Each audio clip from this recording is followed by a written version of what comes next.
అందరికీ నమస్కారం అండి. కూటమి ప్రభుత్వ 2 సంవత్సరాల పాలన రాష్ట్రం మొత్తం కూడా ఆనందోత్సాహాల్లో జరుపుకుంటూ ఉన్నారు. ప్రజలకి ఏ హామీలైతే ఎన్నికలకు ముందు ఇచ్చామో దాదాపుగా హామీలన్నిటిని కూడా నెరవేర్చినటువంటి ఈ ప్రభుత్వం పట్ల ప్రజలందరూ కూడా చాలా సంతోషంగా ఉన్నారు. మొన్ననే తిరుపతిలో కూటమి ఆధ్వర్యంలో రాష్ట్ర స్థాయిలో విజయోత్సవ సభ బ్రహ్మాండంగా జరిగింది. ఏ ఏ రంగాలకి సంబంధించి ఎంత ప్రజలకి మేలు చేసామనేది మొత్తం కూడా ఆ రోజు చెప్పడం జరిగింది. అట్లాగే రాష్ట్ర వ్యాప్తంగా అన్ని జిల్లాల్లో కూడా విజయోత్సవ సభలు జరుగుతూ ఉన్నాయి. రేపు గుంటూరు జిల్లా కూటమి 2 సంవత్సరాల విజయోత్సవ సభ జరుగుతూ ఉంది. ముందుగా ప్రకటించినటువంటి షెడ్యూలు రేపు ఉదయం 11 గంటలకని చెప్పాము. కొన్ని అనివార్య కారణాల వల్ల రేపు 2 గంటలకి కార్యక్రమం ప్రారంభం అవుతుంది. జస్ట్ ఒక 3-4 గంటలు మేము దాన్ని పోస్ట్ పోన్ చేసాం. ప్రజలు దీన్ని గమనించాలని చెప్పేసి ఈ సందర్భంగా తెలియజేస్తూ ఉన్నాం.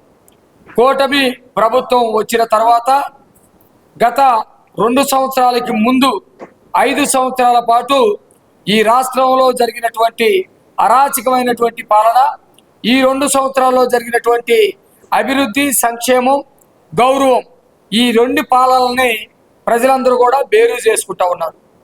గత 5 సంవత్సరాల్లో నడి రోడ్ల మీద కుత్తకులు కొయ్యటం, చిన్న పిల్లలని కూడా చూడకుండా బీసీలైనటువంటి వాళ్ళని పెట్రోల్ పోసి తగలబెట్టడం, ఎస్సీలని లేకపోతే ప్రశ్నించినటువంటి వాళ్ళని చంపి డోర్ డెలివరీ చేయటం, ఆడపిల్లల్ని నడి రోడ్ల మీద సామూహిక అత్యాచారాలు చేయటం, ఇలాంటి అత్యాచారాలు ఒకవైపున రాజ్యాంగ వ్యవస్థల మొత్తాన్ని కూడా తొంగలో దొక్కే విధంగా రాజ్యాంగం ప్రకారం సంక్రమించినటువంటి రాజధాని లేకుండా అపహాస్యం చేయటం, దాన్ని 3 పెడతాం, 30 రాజధానులు చేస్తాం, పందులు తిరిగే రాజధాని లేకపోతే ఫలానా కులానికి సంబంధించి రాజధాని అని చెప్పేసి అవహేళన చేయటం, చట్టసభల్లో ప్రజల సమస్యల గురించి మాట్లాడకుండా కేవలం వాడు ఎట్లా పుట్టాడు, వాడు ఈడికి పుట్టాడు, వాడు లాగలేడు, వీడు లాగలేడని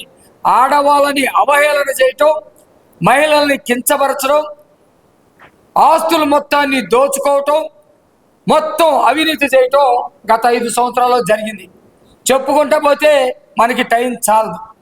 ఈ 2 సంవత్సరాల్లో ఇప్పుడు నేను చెప్పినటువంటి అరాచకాలను మొత్తాన్ని కూడా ఎక్కడ అరాచకాలు లేకుండా చేసి ఒక సుపరిపాలన అన్న మాట ప్రకారం ప్రతి ఒక్కరికి 4,000 రూపాయలు పెన్షన్ అర్హులందరికీ ఇవ్వటం, 6,000 రూపాయలు దివ్యాంగులకి ఇవ్వటం, మంచానికే పరిమితమైనటువంటి వాళ్ళకి 15,000 పెన్షన్ ఇవ్వటం, ఆ విధంగా 2 సంవత్సరాల్లో 70,000 కోట్ల రూపాయలు కేవలం పెన్షన్కే కేటాయించడం ఈ ప్రభుత్వం చేసినటువంటి పని.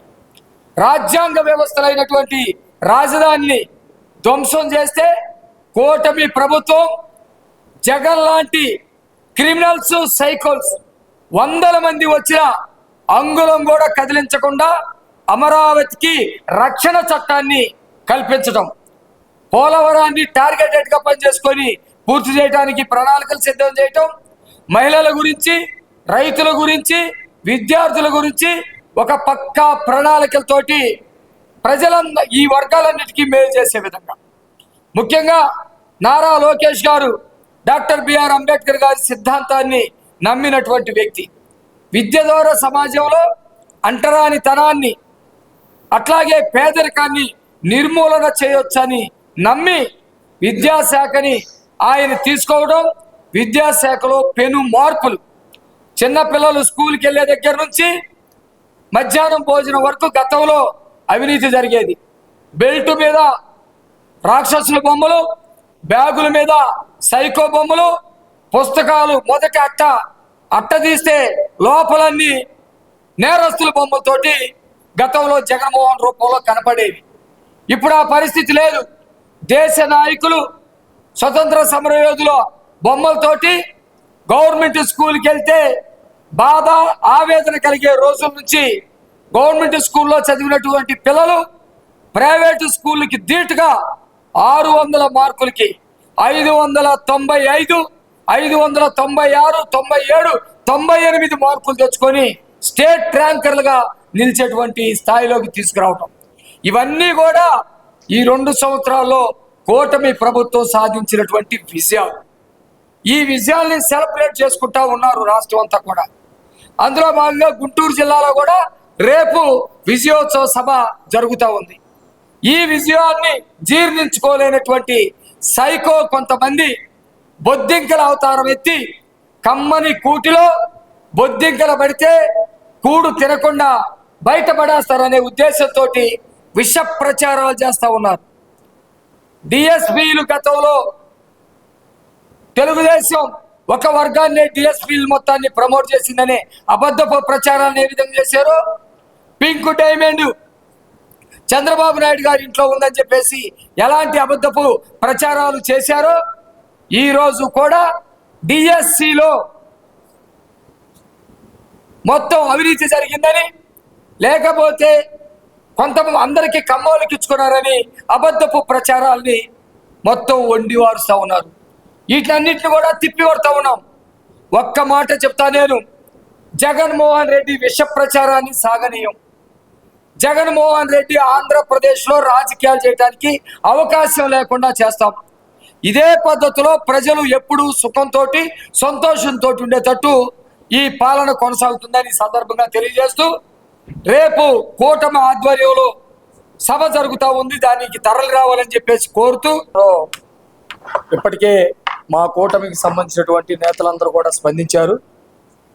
అమర్నాథ్, కోడిగుడ్డు అమర్నాథ్ ఖచ్చితంగా మంత్రి అనిత గారికి క్షమాపణ చెప్పాలి. రాష్ట్ర ప్రజలందరూ కూడా నిన్ను కోడిగుడ్డు మంత్రిగా ఆల్రెడీ గుర్తుపెట్టుకున్నారు. నువ్వు గనక ఇదే పోకళ్ళు గనక పోతే అనిత ఒక ఎస్సీ మాదిగ వర్గానికి సంబంధించినటువంటి మహిళ, మేము చూస్తూ ఊరుకోము అంటే దళితులు మాదిగలు మంత్రుల స్థాయిలోకి వెళ్ళి పనిచేస్తున్నా కానీ వాళ్ళ పట్ల ఒక చులకన భావన, వాళ్ళంటే ఒక చెడు భావన, లెక్కలేనితనంతో కనుక మాట్లాడితే ఖచ్చితంగా మా కుల వృత్తికి సంబంధించినటువంటి వస్తువులనుకో ఆయుధాలనుకో అమర్నాథ్ ఖచ్చితంగా వాటికి బలికాక తప్పదనే సంగతి అతను గుర్తుపెట్టుకోవాల్సిందిగా సీరియస్గా వార్నింగ్ ఇస్తా ఉన్నాం.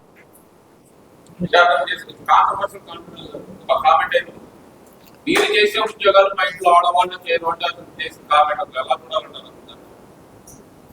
ఎవరు మహా చేసిన వ్యాఖ్యలు, మీరు చేసే ఉద్యోగాలు మా ఇంట్లో ఆడవాళ్ళు చేయడం అంటూ ఆయన చేసిన వ్యాఖ్యలు. వాళ్ళు అమరావతిలో ఉన్న మహిళల్ని డైరెక్ట్గా వేశ్యలతోటి మాట్లాడినటువంటి బుద్ధి లేని సంస్కారం లేనటువంటి వాళ్ళు ఆ పార్టీలో ఉన్నారు. జగన్మోహన్ రెడ్డి అంటేనే అది రాజకీయ పార్టీ కాదు, ఒక క్రిమినల్ పార్టీని నడుపుతున్నటువంటి వ్యక్తి. ఆ పార్టీలో పనిచేసే ఇలాంటి డ్యాష్గాళ్ళందరూ ఇట్లాగే ప్రవర్తిస్తూ ఉన్నారు. చాలా అవమానకరంగా మాట్లాడారు.